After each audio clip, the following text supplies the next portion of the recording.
The film starts with a group of slaves getting instruction on cutting sugarcane. A man sits unenergetically atop a wagon of the raw cane root, idly looking at the labor of the men. The scene shifts to a group of shacks. The slaves are eating. Solomon Northup notices the dark juice of blackberries and is motivated to make ink and a spike. Unluckily, the work fails. The juice is too thin. Later, in the crowded slave quarters, a female stirs in her sleep and advances on Solomon sexually, using his hand for release. Solomon recalls to happier moments with his wife and children. He plays the violin skillfully and is much in demand as a performer in his home of Saratoga.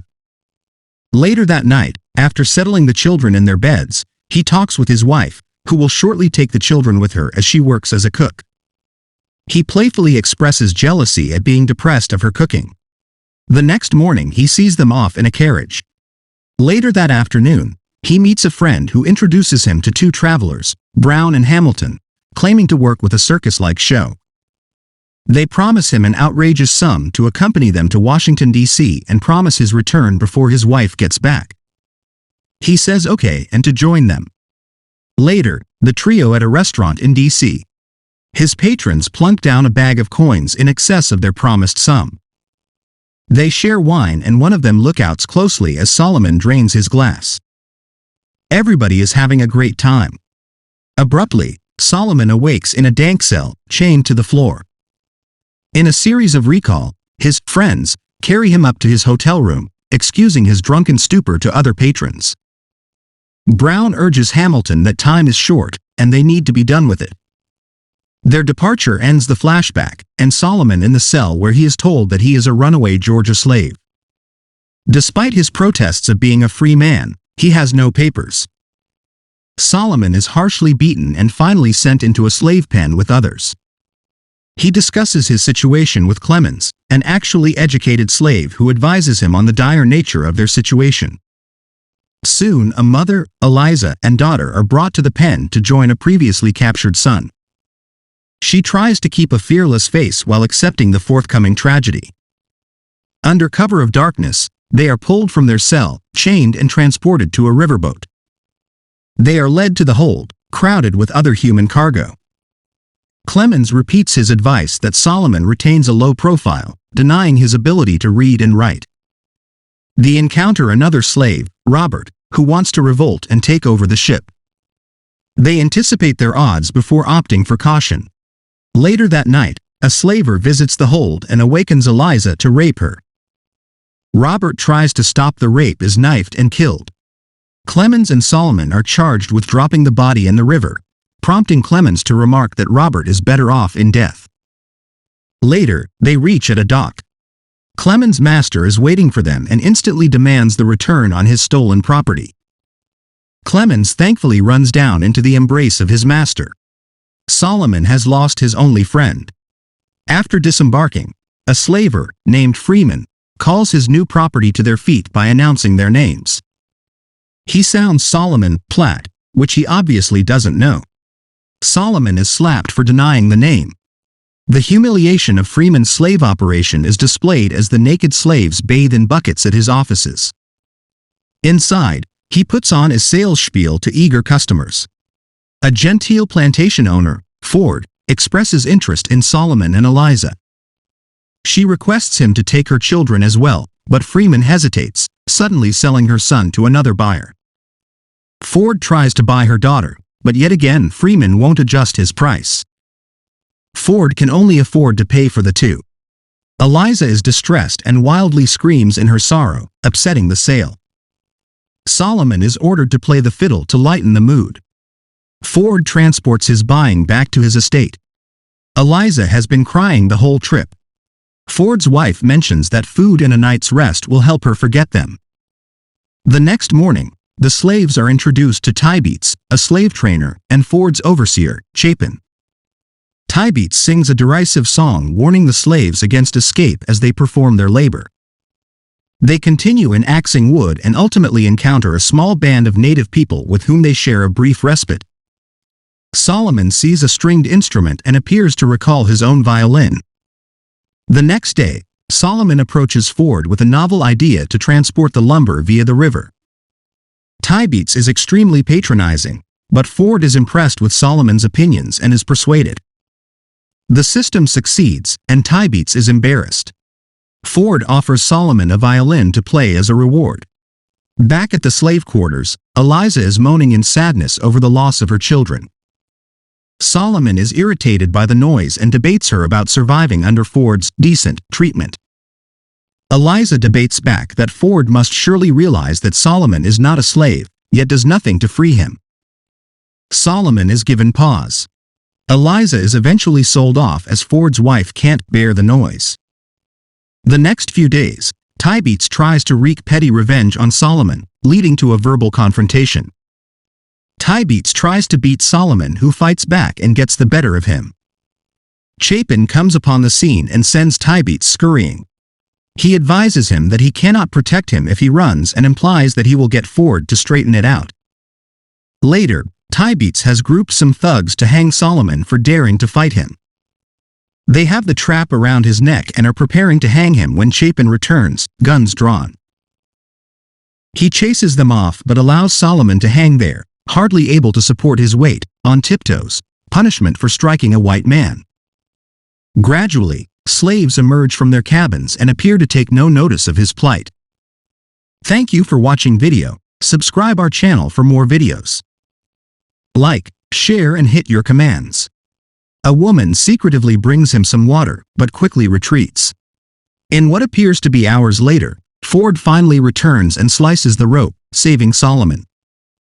He drags him into the house for protection but decides that he must be sold. Tybeats will not be denied his vengeance. Then, Ford has sold Solomon to a notorious plantation owner named Epps, who is known for merciless beatings. Epps reads a Bible passage, slanting the scripture to reinforce his ownership of the slaves. The next day brings a day of picking cotton. At the end of the day, the weight of each worker's bundles are marked. Solomon's harvest is less than average. Slaves that picked less than the previous day receive lashes. Meanwhile, Patsy exceeds the best production of any worker by nearly double. Epps lingers around Patsy and offers extensive praise for her. It is clear he is fascinated by her, and his wife is none too pleased. Epps arrives the slave quarters and awakens them from sleep, creating an impromptu dance where Patsy is the center of attention. Epps' wife throws a heavy crystal bottle at Patsy's face, brutally scarring her. She demands that Epps sell Patsy, but he claims that he would send his wife away before losing Patsy. Epps' wife sends Solomon on a task to the store. She hands him a list and notices him reading it. She makes it clear that he should not do it again. On his way to the store, Solomon is planned to try escape but stumbles into a lynching. Seeing the fate of the two men, his soul is broken, and he continues to the store. Seeing the paper, he develops the idea to take a spare sheet each time so that he might craft a letter. Sometime later, Epps dispatches Solomon to a nearby plantation owned by Shaw. Shaw has married one of his slaves and elevated her status. Patsy is there for a visit, enjoying the finery, but apparently, Epps is jealous that Shaw might attempt to bed her. After a brief refreshment, Solomon convinces Patsy to join him. As they return to Epps' plantation, he is clearly drunk.